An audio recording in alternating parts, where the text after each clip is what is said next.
Pengacara itu baru ngomong, Koden kok nggak negur saya? Maksudnya negur, marahi, tanya itu untuk apa? Tapi Koden tahu, toh saya pernah tanya, kan anak Koden pasti cerita, iya. Terus Koden bagaimana? Akhirnya dia minta maaf, saudara. Dia heran sekali dengan sikap itu.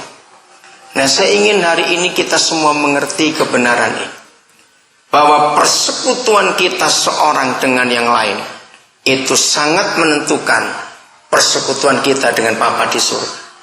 Renungkan kembali 1 Yohanes 1 ini, supaya hati kita tetap beres di hadapan Dia.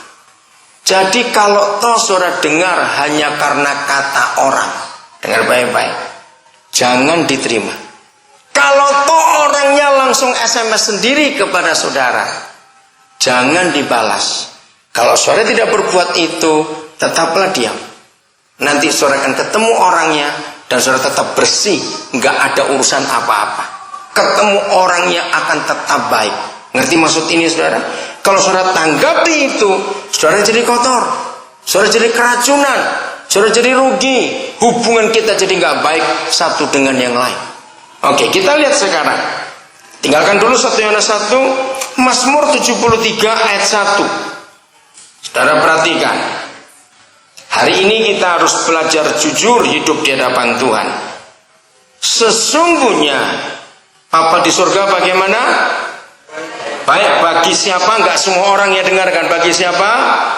Mereka yang tulus hatinya. Bagi mereka yang bersih hatinya. Garis bawahi. Jadi hari ini kita diberitahu oleh pemazmur, ternyata Bapa di surga tidak bisa baik kepada semua orang Kristen. Jadi saya ulangi, Bapa di surga tidak bisa baik kepada semua orang Kristen. Katakan amin.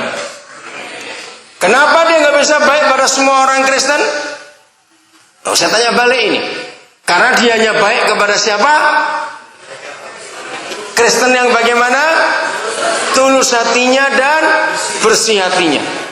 Nah, kalau saudara nggak enak hati kepada seseorang saja, hatinya beres, hatinya bersih atau tidak? Tidak.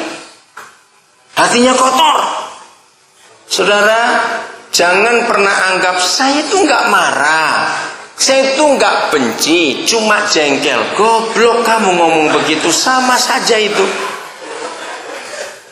Catat baik-baik ya. Nggak marah, nggak benci, tapi jengkel, sama. Goblok masuk neraka itu juga. Maka itu jujur pada diri sendiri. Saudara jengkel saja pada seseorang, itu sudah pembunuh manusia. Surga itu mau hati kita beres, hati kita bersih betul-betul, tidak terpengaruh oleh apapun juga, sama sekali tidak. Orang boleh ngatain saudara apa saja, hati harus dijaga. Maka itu jadi Kristen gak boleh tanggung-tanggung. Katakan amin. Sekedar rajin ke gereja, rajin berdoa, rajin baca Alkitab, aktif melayani. Tapi kalau masih punya kejengkelan, hati kita gak murni. Kita gak bisa memperoleh persekutuan seorang dengan yang lain, saudara. Apalagi yang pernah papasan terus pura-pura nggak ngelihat cara masih jengkel tadi, awas. Saudara, saya ulangi lagi, setan sangat berhasil membuat orang Kristen tidak punya persekutuan yang intim dengan Bapa di surga dan Tuhan Yesus. Karena dia tahu kalau kita punya persekutuan yang intim dengan Bapa di surga dan Tuhan Yesus, setan kalah dengan kita semuanya. Nah, sebelum kita ngalahkan mereka, mereka kalahkan kita balik. Dengan cara apa setan ngalahkan kita balik? Ayo, dengan cara apa setan ngalahkan kita balik? Ayo, dengan apa? Cepat jawab. Jangan-jangan ini banyak orang jengkel di sini, nggak bisa jawab ini semuanya. Dengan cara apa setan mengalahkan kita balik? Ayo, dengan apa? Membuat apa? Jengkel dengan orang lain. Gampang sekali. Ayo jujur, dari pagi sampai malam, kalau kita mau jengkel dengan orang, gampang nggak? Sombong sekali. Siapa yang hari ini tinggal dengan orang? Cepat ngaku. Dari pagi-pagi bangun tadi. Ayo, sampai tadi mau ke sini. Ayo, di taksi tadi ngapain? Ayo, kamu di jalan tadi ngapain? Saudara, perkara-perkara kecil bisa membuat hati kita kotor. Hati kita harus murni betul-betul. Tidak boleh ada kejengkelan apapun juga. Kita lihat ayat ini, Matius pasal yang kelima. Mulai 21 saya akan baca. Kamu telah mendengar apa yang difirmankan kepada nenek moyang kita. Ini zaman Taurat. Jangan membunuh. Siapa yang membunuh harus dihukum. Tetapi aku berkata kepadamu. Lihat ya, ini hukum Taurat, itu ayat 21. Tapi hukum Kristus. Tetapi aku berkata kepadamu, dengar. Setiap orang yang apa? Marah kepada anjing, begitu?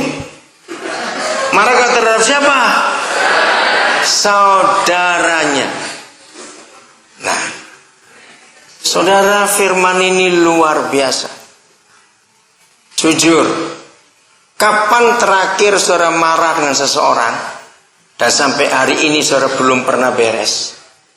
Kalau saudara masih hidup, itu anugerah Tuhan. Harusnya saudara dihukum. Lihat ayat ini. Saya ulang ya, 22. Tetapi aku berkata kepadamu, setiap orang yang marah terhadap siapa? Saudaranya harus diapakan? Dihukum.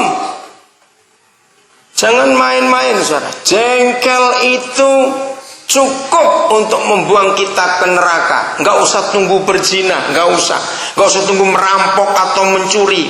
Marah saja kepada saudaranya harus dihukum. Siapa yang berkata kepada saudaranya kafir? Nggak harus kata-kata kafir, tapi yang mengata-ngatai saudaranya. Ini cuma ngatai. Harus dihadapkan kepada siapa? Mahkamah agama. Ada hukumannya. Siapa yang berkata jahil? Artinya menuduh.